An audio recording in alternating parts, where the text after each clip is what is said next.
Debit card ہے یا credit card ہے، تو اسٹیٹ بینک آف پاکستان کی طرف سے کچھ پروٹیکشن یور پیمنٹ کارڈ کے حوالے سے جو ہے انسٹرکشن دی گئی ہیں، تو وہ آپ نے اس کو کیسے اپنے کارڈ کو پروٹیکٹ کرنا ہے، اس کی حفاظت کرنی ہے۔ تو پہلے تو ہم وہ بات کریں گے کہ وہ کام جو آپ نے نہیں کرنے،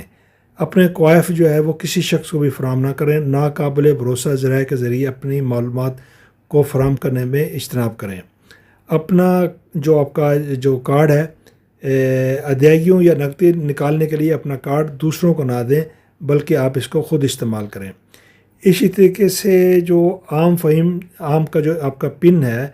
ایک ہی پن کو لمبے عرصے تک استعمال کرنے سے اجتناب کریں، کیونکہ اس کے باعث آپ خطرات سے دوچار ہو سکتے ہیں۔ آپ اپنے پن کو چینج کرتے رہا کریں، کم از کم 3 ماہ کے بعد تو ضرور آپ اسے اپنا وہ چینج کر لیں۔ اسی طریقے سے اکاؤنٹ سے ادائیگیوں کا موازنہ کرنے میں رسیدیں آپ کی معاونت، یعنی کہ جب کبھی آپ کوئی بھی بینک کو ادائیگی کرتے ہیں، کسی کو بھی ادائیگی کرتے ہیں، یا پیمنٹ کریڈٹ کارڈ کے ذریعے ادائیگی کرتے ہیں، تو ان رسیدوں کو ضرور سنبھال کر رکھیں، تاکہ آپ کو اپنی اس کو بیلنس کرنے کے لیے، موازنہ کرنے کے لیے، غلط ٹرانزیکشن کو چیک کرنے کے لیے وہ رسیدیں بڑا ضروری ہیں۔ اور اپنے کارڈ کو ضائع کرتے وقت آپ محتاط رہیں کہ آپ نے ان جیل سازوں سے یا غبن کا شکار ہو سکتے ہیں اگر آپ نے اس کو بغیر اس کو ضائع کیے یا بغیر اسے ٹکڑوں میں تقسیم کیے، اگر آپ نے اسے پھینک دیا تو آپ جو ہے نا وہ آپ کو نقصان ہو سکتا ہے۔ اب ہم بات کریں گے کہ جو ہے نا آپ نے وہ کون سے اقدامات جو ہے نا وہ اپنے کرنے والے ہیں۔ تو اپنی شناخت کو محفوظ رکھیں، ادائیگی کے وقت اپنی شناخت کو خفیہ رکھیں، یعنی کہ آپ کا جو پن کارڈ ہے، پن نمبر ہے، پاسورڈ ہے، وہ اس پر کسی پر عیاں نہ کریں، اس کو محفوظ طریقے سے رکھیں۔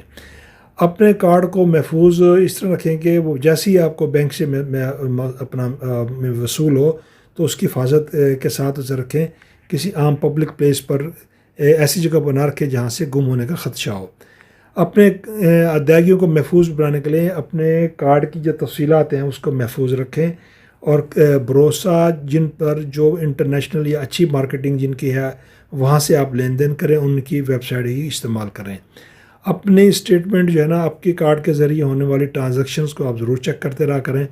اور ان کی باقاعدہ سے ان کا موازنہ کریں۔ اگر آپ کو کوئی شکایت ہے اے ٹی ایم کارڈ کے حوالے سے، تو اپنا کارڈ چوری ہوا یا لٹنے لگا یا گم ہونے کی صورت میں فوراً اپنے بینک اکاؤنٹ کی اسٹیٹمنٹ جو ہے وہ لیں، اور اپنے ایک کارڈ کو بھی جو ہے وہ بلاک کروا دیں، اور ہیلپ لائن پر کال کر کے جو ہے اپنی شکایت کو فوری طور پر درج کروائیں، اور اس متعلقہ بینک میں دوسرے دن جا کر جو ہے نا وزٹ کریں۔ اور یوں اگر ان معاملات پر آپ مسلسل اور باقاعدگی سے عمل کرتے ہیں تو اپنے اے ٹی ایم کارڈ کو آپ پروٹیکٹ کر سکتے ہیں۔